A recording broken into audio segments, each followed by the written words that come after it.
The Department of Homeland Security has apparently been monitoring and censoring speech on private social media networks that it deems as dangerous to national security.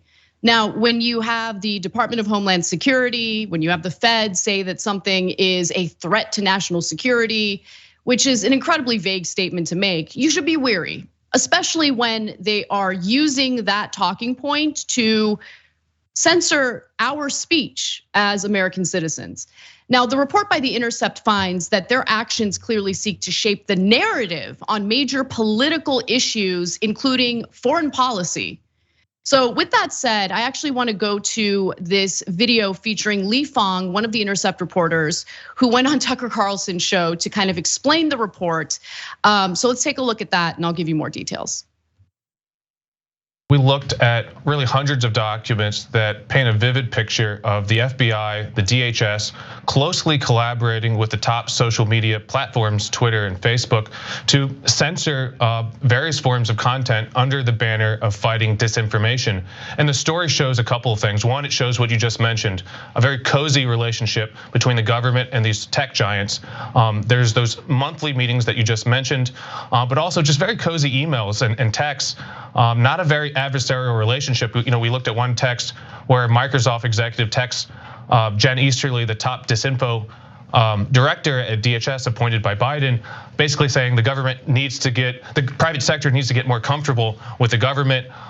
They're closely collaborating on reports talking about the expanded role for DHS in censoring a really broad collection of topic areas of policy and political topics. So let's get to the specifics here, because this is definitely concerning. And as we know, the First Amendment indicates that the government is not supposed to get involved in censoring our speech. And it appears that they've been doing this behind the scenes while working with executives at these social media platforms. Now, according to the report, a draft copy of DHS's Quadrennial Homeland Security Review, DHS's capstone report outlining the department's strategy and priorities in the coming years, the department plans to target inaccurate information on a wide range of topics, including, this is what's concerning, the origins of the COVID-19 pandemic and the efficacy of COVID-19 vaccines, racial justice, US withdrawal from Afghanistan, and the nature of US support to Ukraine. So, I don't know if anyone else has experienced this, but if you go on social media right now and just simply question whether it's a good idea to pour tens of billions of dollars in military funding to a country without the necessary accountability, maybe we should really push for diplomatic negotiations and we still support Ukraine, but hey, let's maybe try a different path. You will get dogpiled like crazy. All right, someone from the Atlantic Council is going to reach out to you and say that they're disturbed by your reporting on it. So now I'm curious how much DHS is currently playing a role in what we're seeing in regard to the discourse online with military funding to Ukraine. The inclusion of the 2021 US withdrawal from Afghanistan is particularly noteworthy, given that House Republicans, should they take the majority in the midterms, have vowed to investigate. This makes Benghazi look like a much smaller issue, said Representative Mike Johnson, a Republican from Louisiana, and a member of the Armed Services Committee, adding that finding answers will be a top priority. But regardless of a Republican investigation, which I actually care way less about, having the State Department, having the DHS essentially shape narratives pertaining to the US government's foreign policy on social media platforms is incredibly disturbing. What do you think, David? No, I think you're right. And here's the trouble that I have with this story. First of all, I think there's something here, right? There's something about the Department of Justice, the Department of Homeland Security, and all these government agencies collaborating, if that's what they're doing, with social media giants to restrict speech. That's troubling. Where I have an issue to start, though, is I feel like Tucker Carlson's Fox News program is the last platform this report should be on because it loses credibility. Because Tucker's agenda is not to sort of get at the truth of the matter. Tucker's agenda is to paint the FBI, DHS as sort of these evil government agencies which are only trying to squelch all the voices that are out there. And that's not fair.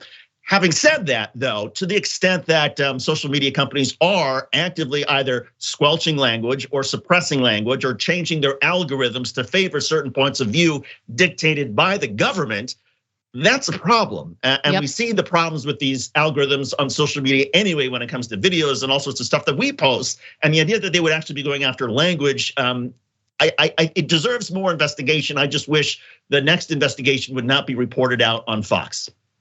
I hear what you're saying. I kind of wish that it wasn't Tucker Carlson's show that Li Fong went on, although he wants to get the info out about what's going on, what's transpiring. So I'm not going to begrudge him.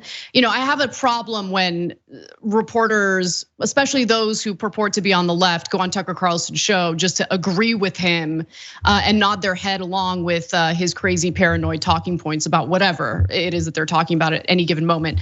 To be fair to Li Fong, none of that happened in the context of this interview. And in fact, Tucker Carlson wrapped the interview up pretty quickly with like this weird insult toward The Intercept, even though they've been doing really great reporting on these types of issues. So I wanted to just quickly go to that final video, and then I'll give you more details on this report.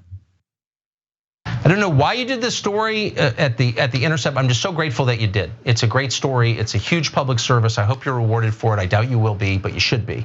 Li Fang, thank you very much. Thank you for having me. Thank you. I mean, I don't know why you guys would do this story. I mean, I wouldn't expect it over at The Intercept, even though The Intercept publishes all sorts of groundbreaking stories pertaining to government surveillance and all of that. I mean, they have a track record for that. But obviously Tucker didn't give him an opportunity to respond to that and just wrapped up the interview. But I want to go to the rest of the report because there are other elements that I think are worth mentioning. Now, it was exhaustive. And so if you're questioning the credibility because of an interview on Tucker Carlson's show, I would just invite you to actually read the original report in The Intercept. It's lengthy and it relies on years of internal DHS memos, emails, and documents, which were obtained via leaks and an ongoing lawsuit, okay? So there is a lawsuit currently by the Missouri Attorney General Eric Schmidt, a Republican who's running for Senate. And so through that lawsuit that he filed, The Intercept was able to obtain some documents that show some of the correspondences between these social media platforms and members of the Department of Homeland Security. Let's go to graphic 4 here. For instance, in a March meeting, Laura Demlow, an FBI official, warned that the threat of subversive information on social media could undermine support for the US government. Demlow, according to notes of the discussion attended by senior executives from Twitter and JP Morgan Chase, stressed that, quote, "We need a media infrastructure that is held accountable." She's an FBI official. So again, she's a member of the government talking about holding the media accountable. And that really does go into unconstitutional territory considering freedom of press and our First Amendment. Now, in June, the same DHS advisory committee of the Cybersecurity and Infrastructure Security Agency, which includes Twitter, head of legal policy, trust and safety, Vijaya Gad, and University of Washington professor Kate Starbird, drafted a report to the CISA director calling for an expansive role for the agency in shaping the information ecosystem. Now, I should note that since Musk purchased Twitter, Vijaya has been fired. But just to continue with what her role in all of this was, the report called on the agency to closely monitor social media platforms of all sizes, mainstream media, cable news, hyperpartisan media, talk radio, and other online resources. They argued that the agency needed to take steps to halt the spread of false and misleading information with a focus on information that undermines key democratic institutions such as the courts or by other sectors such as the financial system or public health measures. And again, last Thursday, a member of this advisory committee, Vijaya Gad, I don't know how you say her name exactly, was let go. But it is disturbing that she was an executive over at Twitter who was like kind of egging DHS on in trying to censor speech on these platforms. And it's difficult, and I think that the challenge for this story, and I get the outrage again over the collaboration and social media executives working with the government to try to figure out how they're going to restrain speech and all that sort of thing. The challenge is you need a hook, right? For most people to understand where is the person and there may be somebody out there who either tweeted something about Ukraine or issued a foreign policy paper or said something about Afghanistan, and then they got squelched. And how did they get squelched? And what was the damage that was caused to them? That's where I think the outrage can then start to build, and people can then put their hooks into the story. But as long as it's just sort of the government meeting with social media executives and trying to talk about how there need to be more accountability, it all sounds very sort of generic and amorphous. And I'm not sure that. I mean, look, we've seen how difficult it is to try to correct a institution like Newsmax or One American News or Fox News, which spreads disinformation. If it's so difficult for a government and for national agencies to figure out how to monitor and control that, how are they going to possibly do it with social media? It's not easy. Yeah, it's not easy. I just, look, for me, having the government determine what is and is not acceptable speech is not only unconstitutional, it's wrong. And if you want to live in a free society where people are not worried about the government coming after them or censoring them for their speech, then you should be concerned about what was disclosed in this report. And it's not surprising to me. I mean, the US government has had a long history, especially in recent years, of wanting to do mass surveillance on Americans. Edward Snowden, put everything in his life on the line to disclose that in regard to the NSA indiscriminately spying on American citizens.